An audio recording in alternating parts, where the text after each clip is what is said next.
নমস্কার বন্ধুরা, আমার পাঁচফোড়ন চ্যানেলে আপনাদের সবাইকে স্বাগত। আজ আমি নিয়ে এসেছি আপনাদের কাছে দই পমফ্রেট মাছের রেসিপি। এই রেসিপিটা খুব সহজেই বানিয়ে নেওয়া যায় এবং খেতেও দুর্দান্ত হয়। তবে এই মাছের রেসিপির শেষে একটা নতুন টিপস থাকছে, যেটা আপনারা দেখবেন এবং এইভাবে বানাবেন, খেতে কিন্তু খুব ভালো লাগবে। পুরোটা ফলো করুন। দই পমফ্রেট বানাতে আমি 3টে পমফ্রেট মাছ নিয়ে নিয়েছি।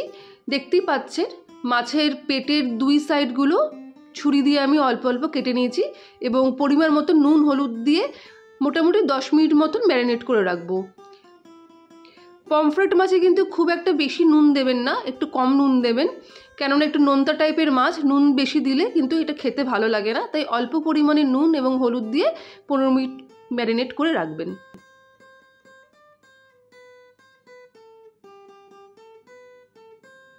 দশ 15 মিনিট মাছটা ম্যারিনেট করতে দিয়ে এবার চলুন দেখে নেওয়া যাক কী কী মশলা আমি ইউজ করছি।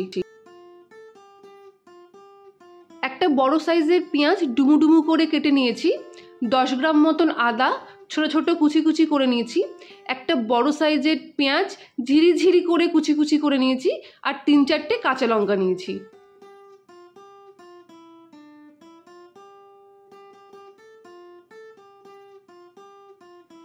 পেঁয়াজ আর আদাটা আমি একসঙ্গে একটা মিক্সার গ্রাইন্ডারে নিয়ে নিলাম, আর এটা পেস্ট করার জন্য আমি সামান্য জল নিয়ে নিচ্ছি। পেঁয়াজ আর আদার একটা ফাইন পেস্ট করে আমি আলাদা করে রেখে দিলাম। এরপর কড়াইতে 2 টেবিল স্পুন মতন সর্ষের তেল আমি গরম করে নিয়েছি। তেলটা গরম হয়ে গেলে পমফ্রেট মাছগুলো খুব আলতোভাবে ছেড়ে দিতে হবে। পমফ্রেট মাছ ভাজতে কিন্তু খুব সাবধানে হবে, মাছগুলো কিন্তু নরম প্রকৃতির হয়, তাই খুব সাবধানে উল্টে পাল্টে হালকা হালকা ব্রাউন কালার অবধি কিন্তু ভেজে নিতে হবে। দেখতেই পাচ্ছেন উল্টাতে গেলে মাছগুলো কেমন ভেঙে যাচ্ছে, তাই পমফ্রেট মাছ কিন্তু খুব সাবধানে ভাজতে হয়। আমি মাছগুলো 1-2 বার উল্টে পাল্টে হাই ফ্লেমে আমি ভেজে নিলাম। আমার রেসিপিটি পুরোটা দেখুন, কেমন লাগলো আপনারা অবশ্যই জানাবেন। যারা নতুন বন্ধু অবশ্যই আমার চ্যানেলকে সাবস্ক্রাইব করে আমার পাশে থাকবেন। নতুন নতুন রেসিপি দেখতে চাইলে অবশ্যই আমাকে কমেন্টে জানাবেন। আমার কিছু রেসিপি ডেসক্রিপশন বক্সে দেওয়া থাকে, ফলো করবেন, এবং রান্নার কী কী ইনগ্রিডিয়েন্টস আমি ইউজ করছি সেটাও আমি ডেসক্রিপশন বক্সে আমি দিয়ে দিই, দেখে নেবেন। যাই হোক, মাছটা ভাজা হয়ে যাওয়ার পর যে তেলটা অবশিষ্ট থাকলো সেখানেই আমি 1/2 চামচ মতন গোটা জিরে ফোড়নে দিয়ে দিলাম।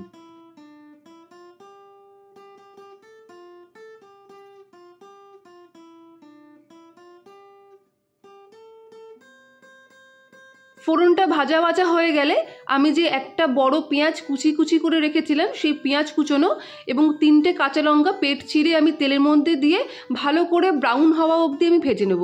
এই সময় কিন্তু গ্যাসের ফ্লেমটা আপনারা জোরে রাখতে পারেন, কোনো এতে অসুবিধা নেই। দেখতেই পাচ্ছেন পেঁয়াজটি বেশ সুন্দর লাল লাল করে ভাজা হয়ে গেছে।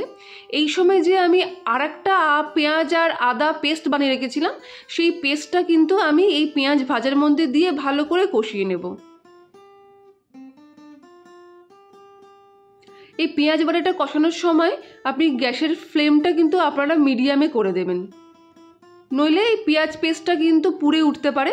তাই মিডিয়াম আঁচেই কিন্তু ভালো করে এই পেঁয়াজ আদা পেস্টটাকে কষিয়ে নিতে হবে।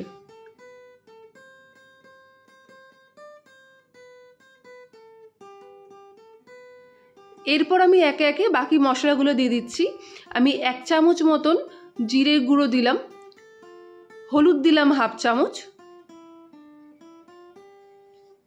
আর দিলাম ঝাল লঙ্কার গুঁড়ো 1/2 চামচ। আপনারা ঝালটা নিজেদের স্বাদ অনুসারে দেবেন। যেহেতু আমি আগে কাঁচা লঙ্কা দিয়েছি তাই ঝাল লঙ্কাটা আমি 1/2 চামচ দিলাম। আর দিলাম 1 চামচ কাশ্মীরি লঙ্কার গুঁড়ো রং হওয়ার জন্য।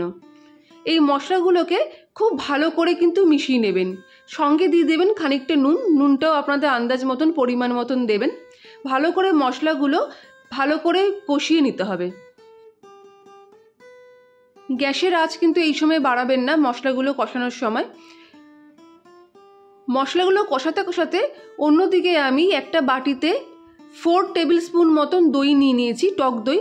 সেই টক দইটা আপনারা চামচের সাহায্যে ফেটিয়ে নিতে পারেন বা মিক্সার গ্রাইন্ডারেও। আমি মিক্সার গ্রাইন্ডারে ঘুরিয়ে আমি দইটা ভালো করে ফেটিয়ে নিলাম।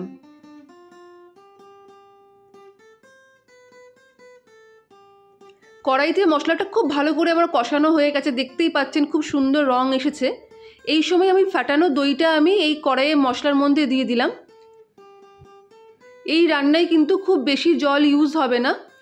মিক্সার গ্রাইন্ডারে যে দইটা লেগেছিল সেই দইটা জল দিয়ে খানিকটা ধুয়ে সেই জলটাই দিলাম। এক্সট্রা কিন্তু আমি খুব একটা বেশি জল ইউজ করিনি। আগেই বলেছিলাম পমফ্রেট মাছ কিন্তু একটু নরম গোছের হয়, তাই পমফ্রেট মাছ খুব একটা ঝোলে বেশি ফোটানো উচিত না, তাই অল্প জল দিয়েই অল্প ঝোল রাখতে হবে। আর এই রেসিপিটা কিন্তু একদমই গ্রেভি অল্প হবে, মানে গা মাখা হবে, তাই বেশি জলের কিন্তু প্রয়োজন নেই। আমার মিক্সার গ্রাইন্ডার ধুয়ে যেটুকু জল আমার ছিল আমি সেইটুকু জলই ইউজ করেছি, এর বেশি কিন্তু নয়।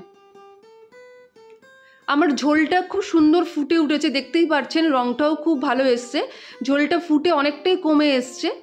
এই সময় আমি পমফ্রেট মাছ 3টে আমি দিয়ে দিচ্ছি। এরপর আমি 5-7 মিনিট মতন এই ঝোলের সঙ্গে পমফ্রেট মাছটা ফুটিয়ে নেব, যতক্ষণ এর মধ্যে মশলাগুলো ঢুকে যাবে। আপনাদের আমি বলেইছিলাম শেষে রয়েছে নতুন একটা টিপস, মানে নতুন একটা রেসিপি। আমি একটা গন্ধরাজ লেবু নিয়ে নিয়েছি। আমার লেবুটার কোনো প্রয়োজন নেই, আমার প্রয়োজন লেবুর খোসা। আমি 4-5 টুকরো লেবুর খোসা আমি চৌকো চৌকো করে কেটে নিয়েছি, আপনারা ইচ্ছে করলে ঝিরিঝিরি করেও কেটে নিতে পারেন।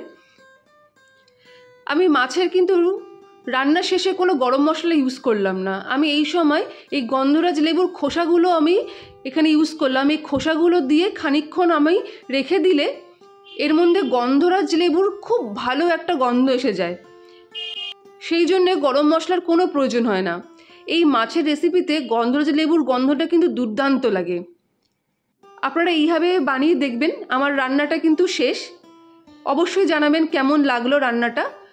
দুপুরবেলা যখনই কাউকে সার্ভ করবেন লেবুর খোসাগুলো আপনারা তুলে তারপর দেবেন, কেউ বুঝতেও পারবে না এত অতুলনীয় স্বাদ কীভাবে হলো। আমার সঙ্গে থাকার জন্য ধন্যবাদ।